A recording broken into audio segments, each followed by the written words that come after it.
সরাসরি আমরা সরাসরি যুক্ত হয়েছি কক্সবাজার সদর হসপিটালের মর্গ থেকে, যেখানে ভারুয়াখালীতে যে বিএনপি নেতা রহিম সিকদার রয়েছে তার মরদেহ আনা হয়েছে এই যে সদর হসপিটালের মর্গ থেকে। আমরা একটু দেখানোর চেষ্টা করছি এই যে এখানে তাদের যে আত্মীয় স্বজনরা রয়েছে তারা আসলে কি বলছে। মানুষ থাকবে তারাই যেন এই প্রতিবাদ করে যে রহিম সিকদার কেন খুন হলো, রহিম সিকদারের রক্ত কেন গেলো, রহিম সিকদারের একটা রক্তের ফুটা জবাবদিহি বারুয়াখালীর মানুষ না কক্সবাজারের মানুষ থেকে দিতে হবে ইনশাআল্লাহ।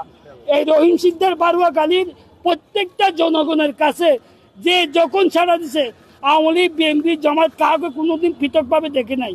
এই সংগঠনের যুগ্ম সাধারণ সম্পাদক হিসেবে দায়িত্ব ছিল, তবে উনি কোনোদিন কাউকে খারাপ চোখে দেখে নাই। আজকে যারা নির্মমভাবে হত্যা করলো এরা সবাই জড়িত আছে, ওখানে আওয়ামী লীগের ছেলেরা জামাতের ছেলেরা জড়িত আছে। আমি সব চাইতে মর্মাহত বারুয়াখালী কিছু জামাতের লোক যারা যে স্ট্যাটাস দিছে মুনাফেকেরা, এরা মুনাফেক না হলে এভাবে স্ট্যাটাস দেয় ওদের যাইতো না। যে একটা মানুষ মৃত্যুর শয্যায় লড়ছে